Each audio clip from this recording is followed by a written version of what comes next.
All right, we're back. Were we ever coming back? People might have started to think that, but actually, we're The working. 6 people that might be watching this? Right. Actually, we're working on this multi-million-dollar studio, brand new, because we just have that much money, you know. I think we ought to.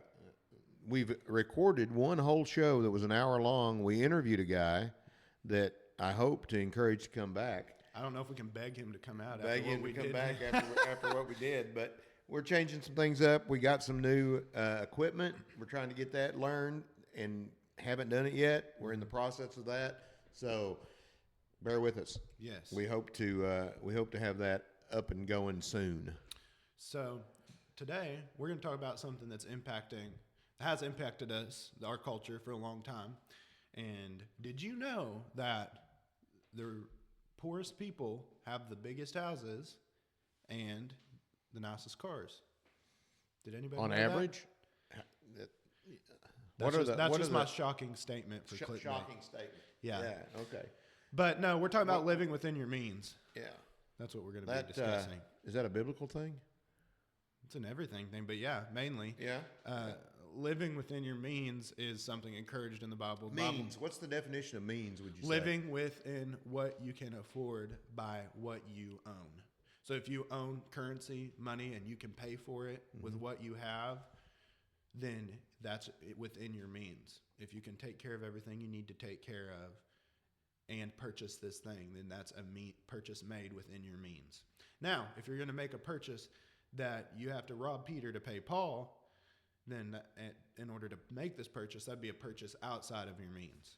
So that's what I would say is the definition. That narrows down kind of the scope of what you could buy for most people, I would think. For me, at least. For me, it's a difficult thing, but it's a concept that we are hoping to tackle in this one. So talk about, raise some questions, get some. So we always talk about your grandparents. Grandparents. If you want to give a background on your grandparents, who they were.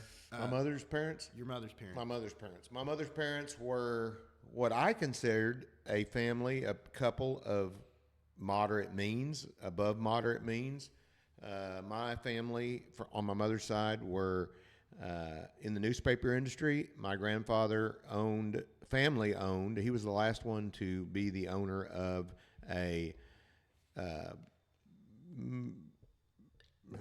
not mainstream, but a local paper in the community that he lived in. They owned somewhat like what we have around here in western Arkansas, Fort Smith, Van Buren area. The Press Argus was a local paper that talked about local things and national things and international things. A full paper. And when he retired, during his retirement, he sold that company, that newspaper company, to a larger conglomerate and made a significant amount of money. As far as I'm concerned, in the lifestyle I live, they were wealthy people. And you wouldn't know it by going to their home. Their home in Ohio was a moderate 1,500 to 2,000 square foot house. Had a garage, nice backyard, front yard, lived in a nice community. Nice in the sense that it was a home that had other homes like that in it. And but they were able to do what they wanted to do, pretty much, and always looked up to them as being a family that was involved in their community, able to financially support the things they wanted to do. So well, you're talking about their house size, a house so it blend in with the people around them that maybe did more or less what they did as careers, made more money or less money. It was kind of the mindset back then. And even if you watch old TV shows such as Andy Griffith or I Love Lucy or all these TV, which that's TV, but what you see as a common trend isn't a distinction between housing. They live fairly similar if you watch those shows, and that's what you're describing of how everybody kind of lived in the same type of house. Right. Whereas today we've got people that some that do make money, but a lot of people that don't make money living in significantly larger houses, and an emphasis is put on having a larger house. So what do you think has changed in the last 50 or so years that makes people want to chase bigger, better, more flashy housing? I would say one of the big factors is social media. Has the way things look is a big deal now. The appearance of all aspects of life, but we're talking about homes and things like that. But I would say social media is a big driver of that. People's concern of their feelings, how it feels to have a nicer home, bigger home, those things. And I just look back over, with housing in particular, over the course of even 100, 200 years of housing, and I'm specifically talking about in America, because there is other third world countries where it's not a thing, but this is Western culture mainly. Back 200 years ago, 1800s, most of people's lives were consumed, and there were some aristocratic families, but most people's lives were consumed with functionality and practicality, things being able to be used and being practical to be used. It wasn't so much emphasis on how things looked, because most of their time, in my view, was consumed with making it day to day, putting the next meal on the table for the vast majority of people living in the United States. Fast forward when we have all these technological advances and life is more easy. You don't have to put in the work like you did 200 years ago to get the same result. You don't have to milk the cow to get the milk. You don't have to milk the cow to get milk, run down to Walmart. You get this idea where it's about more about comfort than it is about, and we're in the house building industry. A lot of times it's whether you can control the comfort of your home more than functionality, and there is functionality that goes into it. But what they're thinking about things like, central heat and air, getting it fine-tuned the way they want it, lighting. Whereas if you built a cabin in the woods with a lamp on a stick in the middle of the house and made bread on a wood table, you know what I mean? It was a lot more about function. So I think as time goes on, people start thinking about how it looks and how they can make it comfortable more than they think about how is it going to function, how practical it's going to be, mostly. And paired with social media, I think that makes it to where, social media in and of itself would be a whole episode, but where you have to keep up with the Joneses, because you're constantly seeing the Joneses about every 5 seconds on Reels. You're seeing, 100 Joneses a day you got to keep up with just by scrolling on Instagram. So it's true. So I tried to look up the median square footage of a single family home built in the 60s or earlier stands at 1,500 square feet. The median square foot of a single family homes built between 2005 and 2009 stand between 2,200 square feet and 2,100 square feet. So we go from 1,500 to being the average number in the 1960s and a little bit before, to 2,200 today, which is how many hundred square feet? Well, that's 10 years ago. That's 700 square feet. Did you say 2010?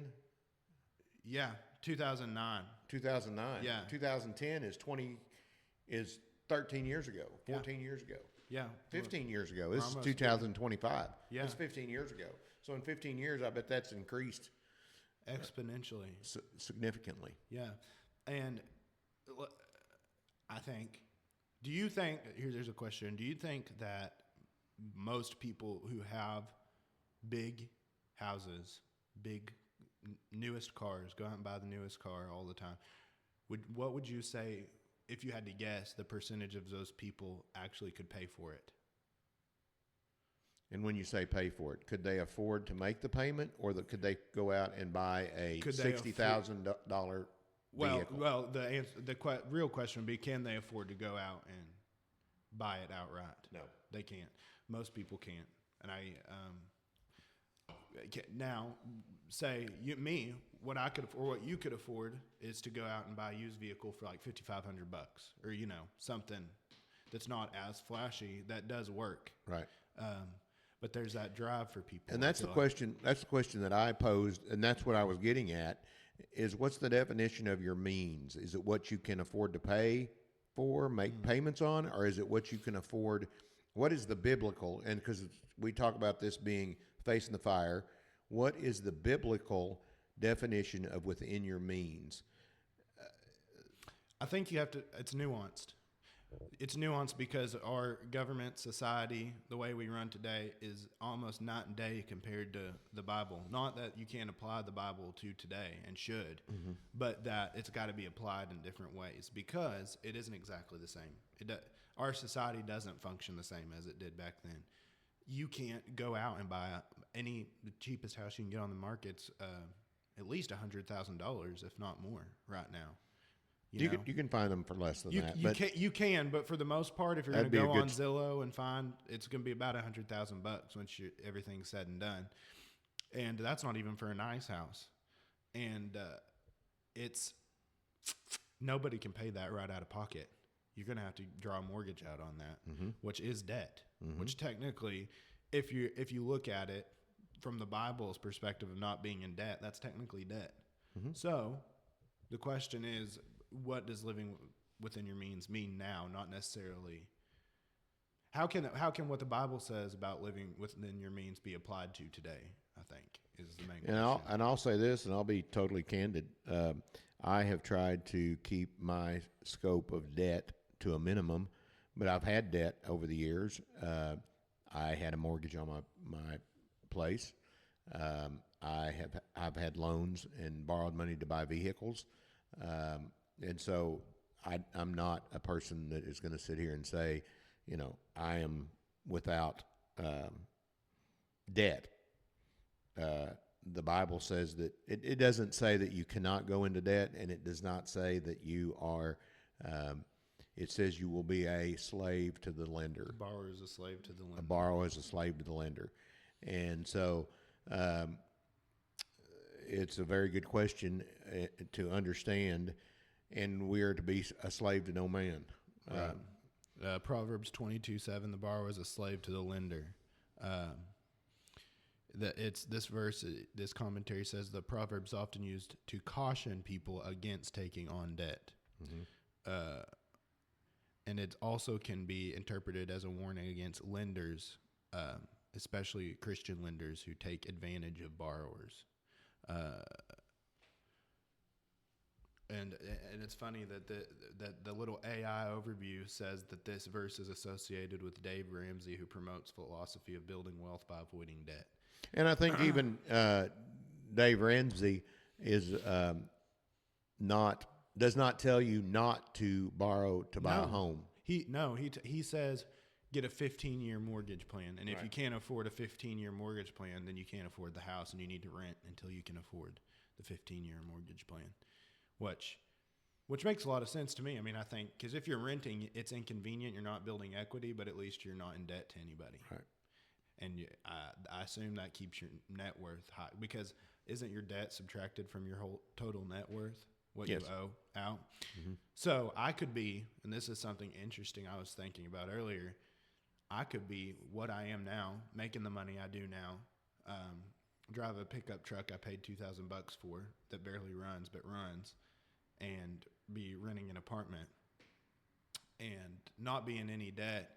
And I could have a higher net worth than somebody who does live in a big house and drives a brand new Toyota Tacoma, with the big tires on it. And I think whenever you think of it in those terms, it changes your perspective on how you think about what you have and taking ownership of what you have. Living within your means has a lot to do with humility. People that are able to have less and do with less and be okay with that are generally humbler people than people that um, take their self-worth and from what people can see. Yeah. Yeah. And even going into the psychology of why people want to present as bigger and better than they are. If you look in it, not even psychology, but spiritually, if you look into, and we've all been there, I've been there. And if I examine myself, especially last year, I bought a car that I had to make payments on, still making payments on it. I wanted a newer car than I had. My car kept breaking down. It was a pain in my butt. And I wanted something I didn't want to have to deal with, and I didn't want to have to put my car in the shop and drive a rinky-dink Suburban that you had in the backyard to work with all my friends that had new cars. Right. So if you examine that, it's really a mindset of wanting to function as the world functions. You want to look like you want to look like you're winning at life. Right. In other words. Right. You've got it all together. You've made all the right decisions. You don't have any inequity. Right. But especially as Christians, and something that I thought about especially recently is if you look at the people who followed Jesus the closest, they didn't have it together like people like I do, even. Wandering around, hiking around, preaching, wearing loincloths and eating locusts and honey. And not having a home, not a place to lay your head. I think that's even stated in the Bible. They didn't have a place to lay his head. But the Son of Man has no place to lay his head, and how life is better sometimes for people who aren't Christian than people who have the convictions of a Christian. And I don't know where or when this crept in, but it's big in Christianity for some reason that in order to be spiritually correct, your life has to look financially correct all the time. That you have to look like you're doing well. And I don't know if that came in with the prosperity gospel stuff where you're blessed if you're following God or what it is. Yeah.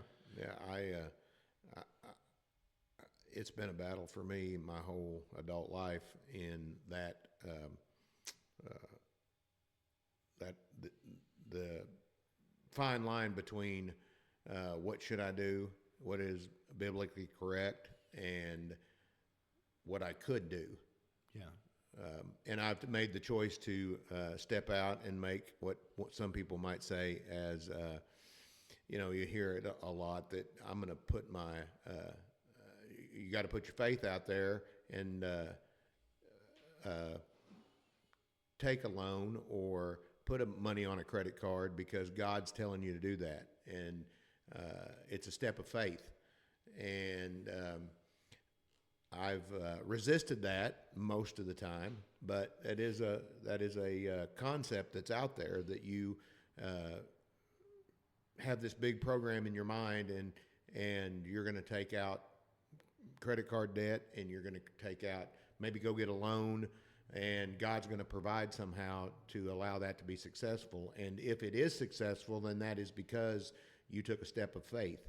Yeah. And I've always thought, and in the back of my mind, in the forefront of my mind, has always been that goes against what God cautions us not to do, and that wouldn't be a step of faith that He would honor.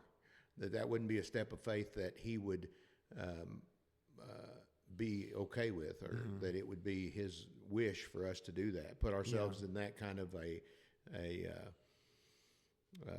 bad spot, possibly. Yeah. And I think, there's certain things in the Bible that are hard line, do not do this. There's certain things like debt that says, hey, the borrower's a slave to the lender. Be careful about this. That don't explicitly forbid you to do it, but say, and especially Christianity tries to take those things and go as close to the line as they possibly can instead of trying to stay as far away from that line as they can. They're like, hey, debt's dangerous. I'm going to try to stay back here away from debt at all possible cost. They say, how close can I get to being too much before it's too much? And God's not okay with it. Right. And that carries over into other stuff too. But I know that this is something that a lot of people deal with, especially now as things are more expensive, prices go up. Hopefully that might fix, maybe, but people, our culture's not okay with living within your means. In other words, Right. Our culture's not okay with it, and it's been something I think that you and I've been convicted of, to strive to live within your means, even if that means that it's looked down on by other people. Yeah, I mean, it's not been a easy position to take with holding my family in such a um, seen sometimes as a backward position because of some of the choices I've made. You know, as you well know, living there, we don't have a large home, haven't drove the best of vehicles for the most of your life and my life. And it was a choice that I made because I wanted to stay away from that spot. Yeah. And Well, something I think that you've thought about that maybe you haven't explicitly said this, but it shows in the way we were raised and some of the decisions we made to not, we bought a very small home. How many square feet of it was when we bought it? not less than 1,000. Less than 1,000 square feet, 950 or something like Yeah, that. And 850. the upstairs was more like a loft. There wasn't really two rooms. It was like a loft with a connecting hallway was all open. And all of us kids slept on one side and you and Mom slept on the other side, saved up to add on. So it's never been big, and it's still not big. We live in a very small house. In fact, we saved up and had help from family members that helped us add on. Yeah. And so with that, I mean, I remember, and Mom tells this story often, and I don't think y'all would mind if I share it, that there was a point where how much money did we have to get groceries every week? $25. Oh, when your mother and I first got married, the budget was $25 a week to spend on groceries, and your mother, bless her soul, would stand in the line of people getting WIC is what they called it before, or food stamps. They call it EBT. EBT, or the SNAP program, I think they call it now. And they would have mounded up carts of food, and she was just trying to figure out how to make the meals to get to the next paycheck on $25. And it wasn't an easy thing, and